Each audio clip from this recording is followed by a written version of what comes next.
Chers amis, chers frères et sœurs, quel plaisir de vous retrouver en présence pour ce culte et que chacun d'entre vous se sente particulièrement accueilli dans ce temple de Lézan pour ce culte que nous allons rendre tous ensemble.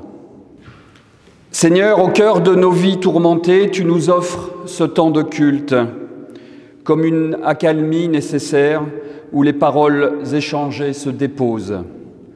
En ce moment privilégié dans l'agitation de nos existences, tu inscris ta présence comme une éclaircie bienfaisante et tu offres une parole apaisante. Nous voici, Seigneur, et c'est de l'Éternel que nous recevons la grâce et la paix au cœur même de notre existence.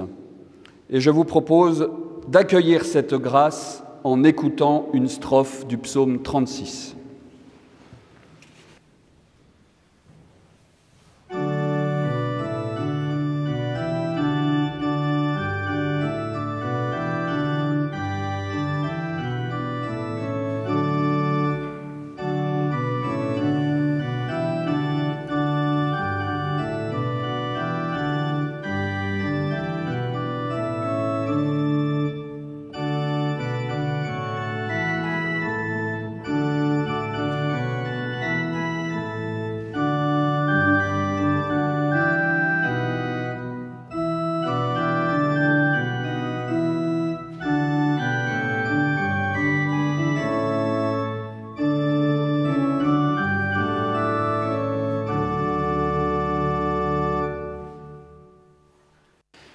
Éternel, notre Dieu, c'est avec ces quelques versets du psaume 19 que nous te louons. Le ciel raconte la gloire de Dieu, la voûte céleste dit l'œuvre de ses mains. Le jour l'annonce au jour, la nuit l'explique à la nuit. Ce n'est pas un langage, ce ne sont pas des paroles, on n'entend pas leur voix. La loi du Seigneur est parfaite, elle restaure la vie. Le témoignage du Seigneur est sûr, il rend sage le naïf. Les directives du Seigneur sont droites, elles réjouissent le cœur. Le commandement du Seigneur est limpide, il fait briller les yeux. Moi-même, ton serviteur, je suis averti par les règles du Seigneur. Pour qui les observe, l'avantage est grand. Qui peut connaître ses erreurs involontaires? Tiens-moi pour innocent de ce qui m'est caché. Préserve-moi aussi des gens arrogants, qu'ils ne dominent pas sur moi. Alors je serai intègre, innocent de toute transgression grave.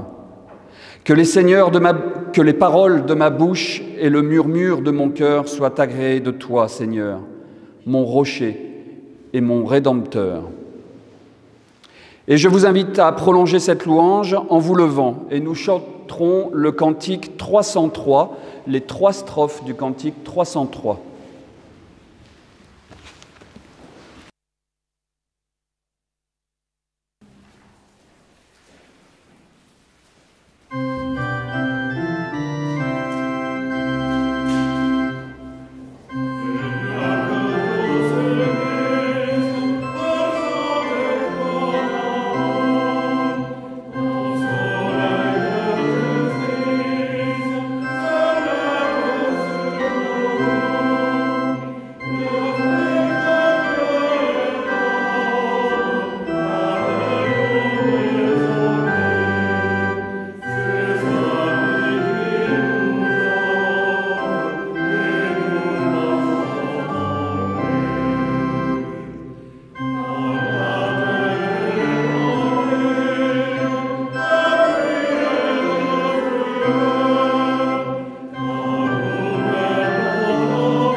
Seigneur, je ne veux pas m'accabler de reproches, mais je constate un décalage entre ce que tu veux et ce que je vis. Ce que tu me demandes est simple et pourtant si difficile. La bonté, la justice et la vérité sont des notions approximatives dans ma vie. J'ai du mal à entendre tes exigences avec mesure. J'ai du mal à accepter certains échecs. Et parfois, tout simplement, j'ai du mal à reconnaître la beauté de la vie. Je n'arrive pas à convertir mon existence pour qu'elle suive tes voies. Je finis toujours par résister à ton esprit, revenant à des pensées sombres et confuses.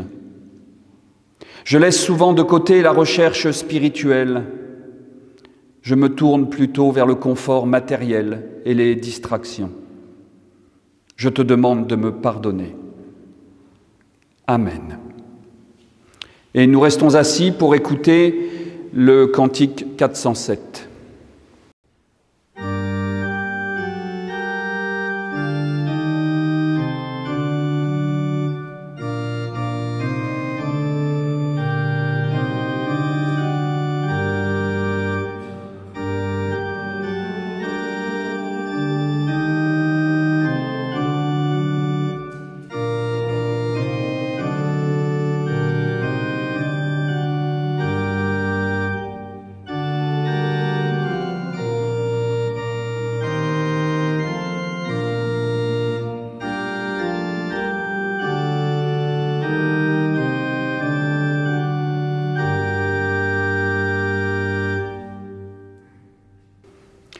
Frères et sœurs, il est d'usage dans notre liturgie d'entendre la promesse du pardon après notre prière de repentance.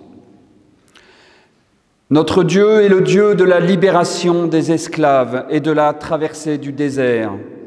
Il est le Dieu de l'exil et du retour d'exil.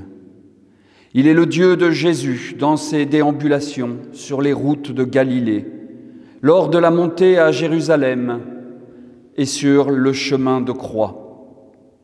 Il est le Dieu des tours et des détours, des routes sinueuses.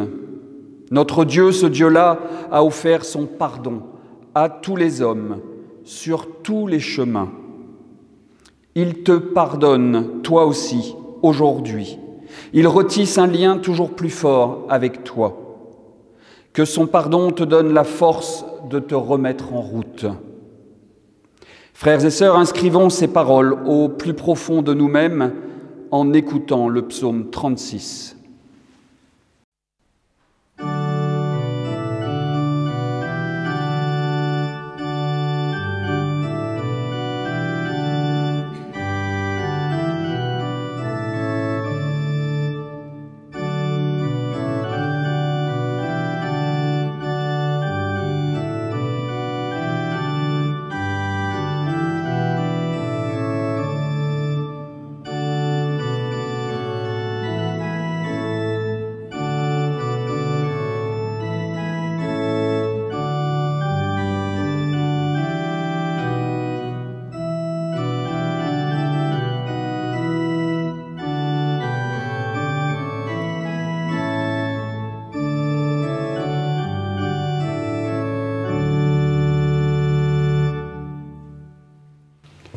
Et pour inscrire cette grâce dans le temps, il y a ces paroles rassemblées dans nos Bibles. Aujourd'hui encore, Dieu nous encourage à mettre au premier plan dans notre vie l'amour de soi et l'amour des autres, à mettre au premier plan le désir de justice et le désir de rendre service. Ce que Dieu veut, ce sont des hommes et des femmes debout. Dieu veut notre bien, il nous guide vers le bonheur. Frères et sœurs, la foi, c'est notre adhésion à cette perspective évangélique. Et notre foi, nous pouvons la dire en ces termes, en nous unissant à ces mots.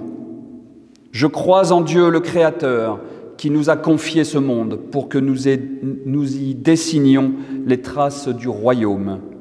Je crois qu'il nous veut partenaires d'une alliance qu'il renouvelle au cours de l'histoire. Je crois qu'il est rentré dans cette histoire par la foi des patriarches, par la parole des prophètes et par son incarnation en un homme, Jésus, qui a vécu comme nous, qui est mort pour nous et qui est ressuscité pour nous ouvrir les portes de la vie éternelle. Je crois qu'il est entré dans ma vie, comme dans la vie de tous les hommes, pour nous accompagner et nous conduire dans la liberté. Je crois que nous sommes invités à commencer un monde nouveau et à en témoigner. Amen. Et je vous propose de prolonger cet acte de foi en écoutant 2 strophes du cantique 313.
Avant de lire le texte que je vais vous proposer à la méditation de ce matin, je vous invite à la prière.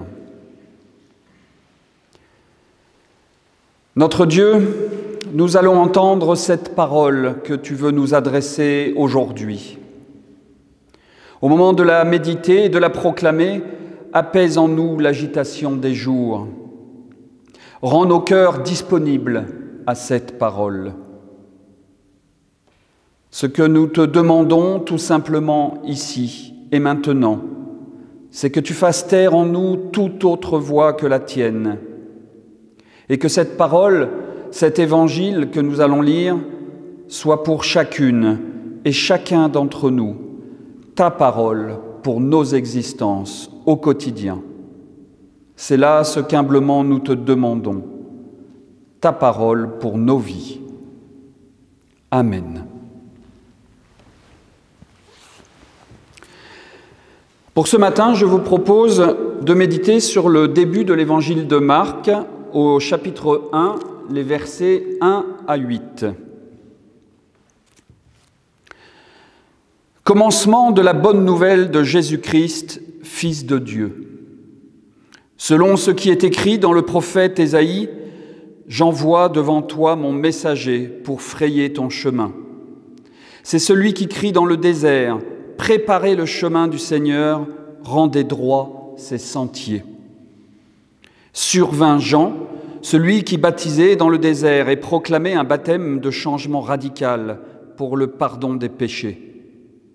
Toute la Judée et tous les habitants de Jérusalem se rendaient auprès de lui et recevaient de lui le baptême dans le Jourdain en reconnaissant publiquement leurs péchés. Jean était vêtu de poils de chameau avec une ceinture de cuir autour des reins. Il se nourrissait de criquets et de miel sauvage. Il proclamait « Il vient derrière moi celui qui est plus puissant que moi, et ce serait encore trop d'honneur pour moi que de me baisser pour délier la lanière de ses sandales. Moi, je vous ai baptisé d'eau, lui vous baptisera dans l'Esprit Saint. » Seigneur, ta parole est vérité. Sanctifie-nous par ta vérité.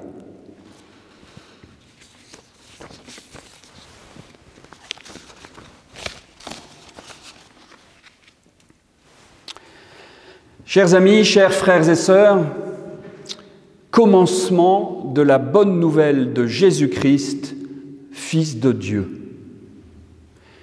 Qu'est-ce que cela veut bien vouloir dire aujourd'hui ? Cette affirmation peut paraître assez simple au premier abord, puisque c'est la première phrase, le premier verset de ce livre qui introduit ce que l'on appelle l'évangile de Marc. Cela pourrait donc signifier tout simplement que la bonne nouvelle commence là, au verset 1. Cela signifie sûrement que toute la suite de ce livre consiste à expliquer ce qu'est la bonne nouvelle. La bonne nouvelle, l'Évangile, nous en connaissons au moins les contours. Le nom de Jésus-Christ, ou Jésus le Christ, ça ne pose de problème a priori à personne, puisque cela signifie que Jésus est consacré par une onction. Pour la notion de Fils de Dieu, là, je comprends que tout le monde ne soit pas d'accord sur le sens de cette affirmation. Mais de manière surprenante, il faudra attendre la mort de Jésus pour qu'il soit vraiment reconnu comme Fils de Dieu par un homme, un païen, le centurion romain. Mais ce premier verset débute par « commencement ». Mais pourquoi un commencement ? Cela veut-il dire que tout ce qui précédait cette bonne nouvelle était une mauvaise nouvelle ?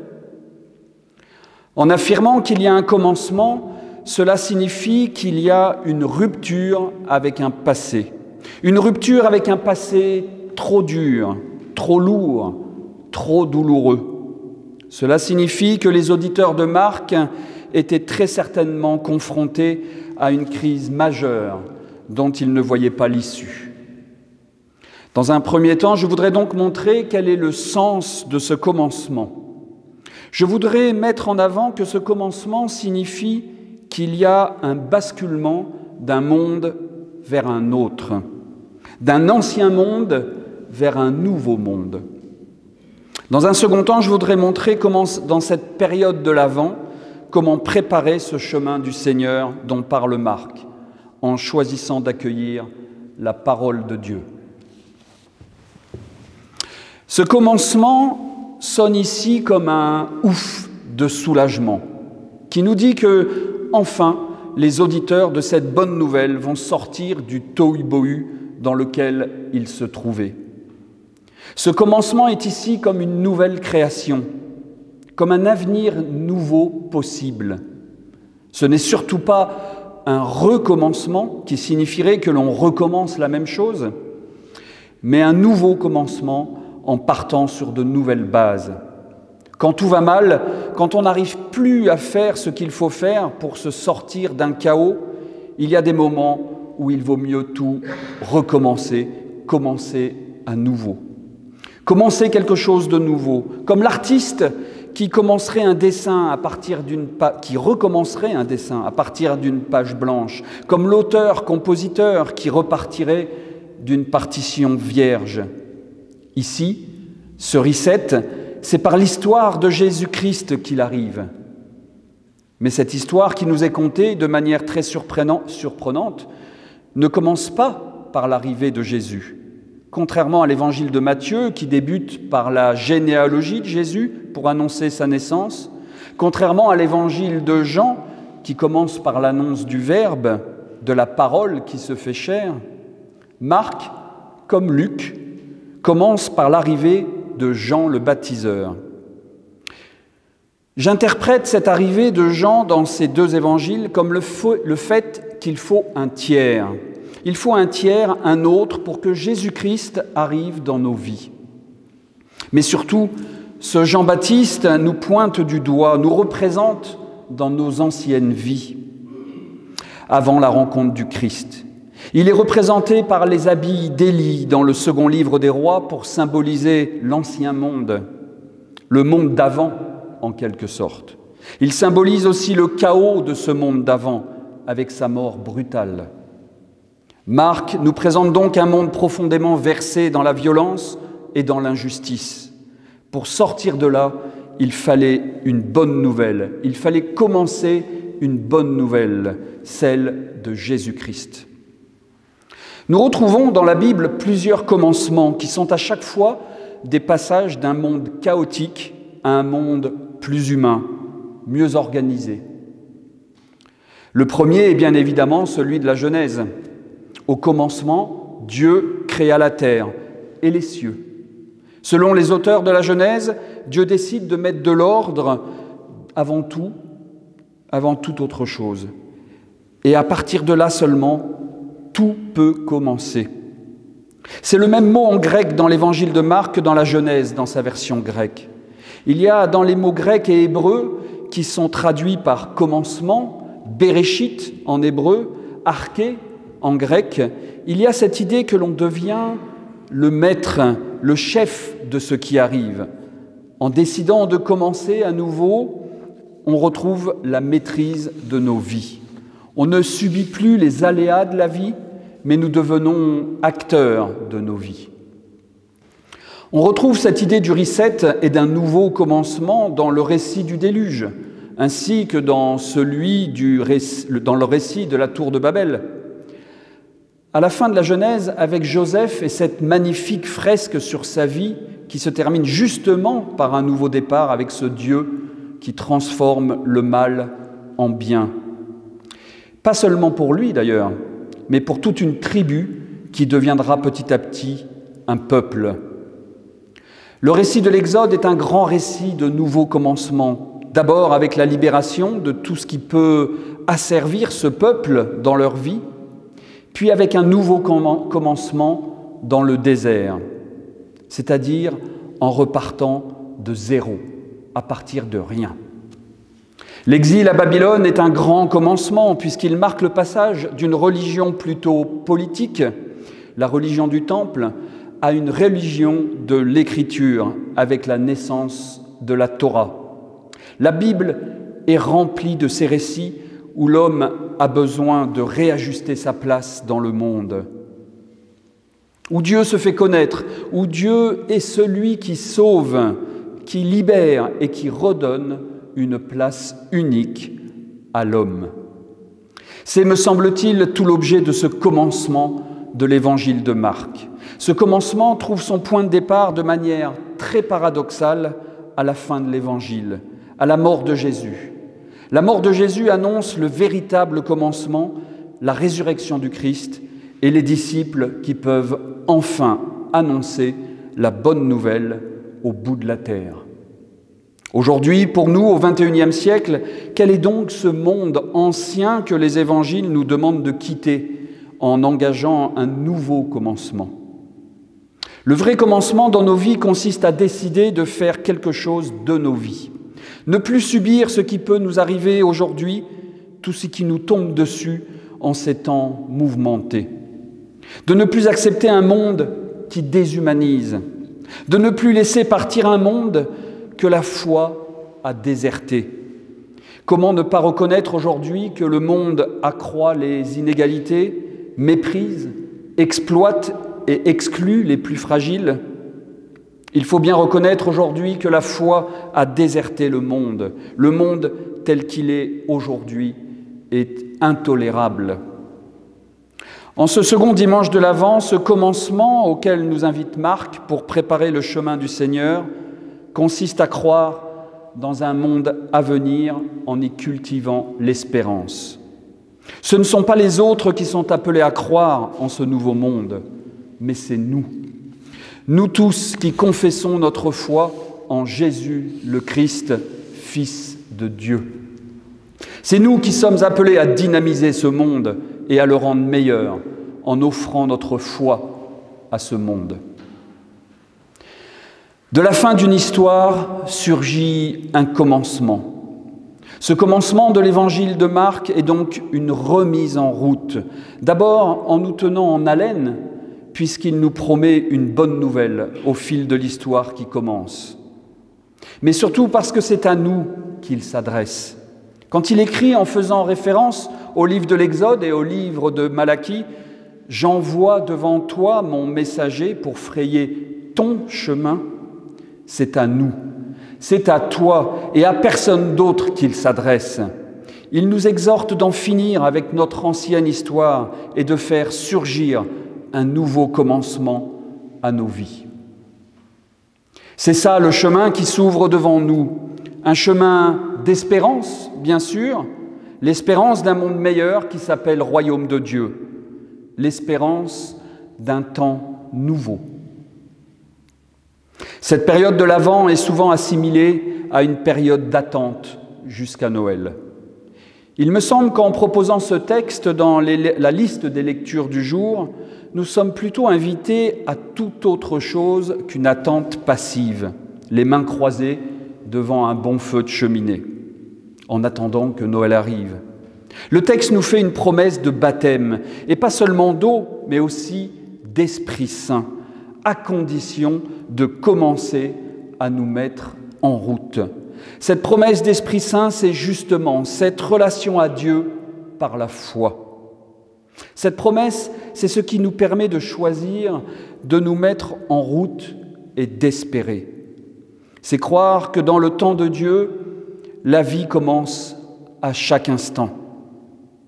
Dans ce temps de l'Avent, il nous est donné chaque jour de voir que la vie est constamment en commencement, en recommencement, que notre vie est une vie qui commence à chaque instant.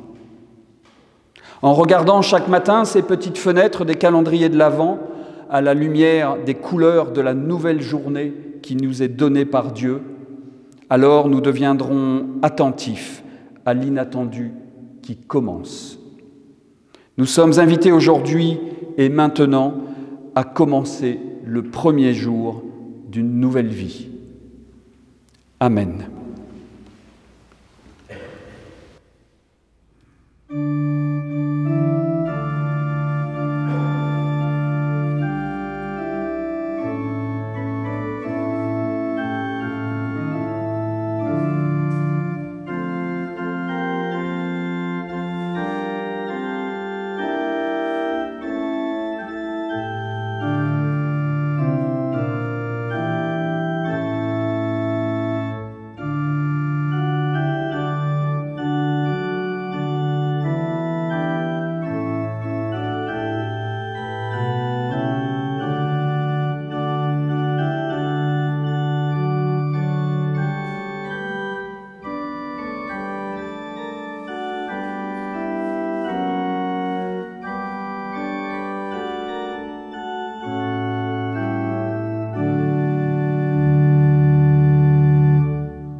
Et je vous invite à vous lever pour chanter le cantique 315, les 3 strophes du cantique 315.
Je vous invite à nous unir dans la prière.